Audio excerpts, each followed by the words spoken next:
So a day in my life as Bisaya ma'am nga standby sa balay nga walay kwarta day. So mo to day nang laban na day ko day no mga sanina sa akong partner day mo jud ang pinakadaghan na kolaboro sa sanina sa akong partner nga puti. Kaya pang sapaw sa uniform day o tan-awa mo. Tulog man akong bata day tapos dapat jud akong pagumang kuno kong igsoon mo to nagbantay sa sulod sa balay mo na mo giboardingan day pati taas day. So sa taas gyud ako ni siya ihalay day nga habog ra ba kayo abot di abot ligon ba ni day abot mahutan. Paguman akong laba day no akong bata na ko sigto kung sigaw so gusto sa mugawas nya kay init man jud kayo so dili mi makagawas day tan-awa ng bata oh mura ito siya unggoy nagtuko mo nito gipakaon sa sayang auntie day no nga lugaw og pakbet ang sudaan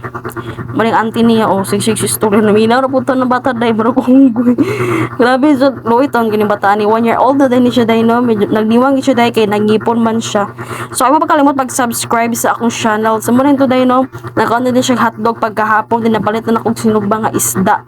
ang tanawa na niya nag strong okay gusto na jud siya magkaon og hotdog pero init man mo dito naabot yan dad pagkagabi ini nagbanding sila dahil sila lagi magkasinamo to so mo na to bye.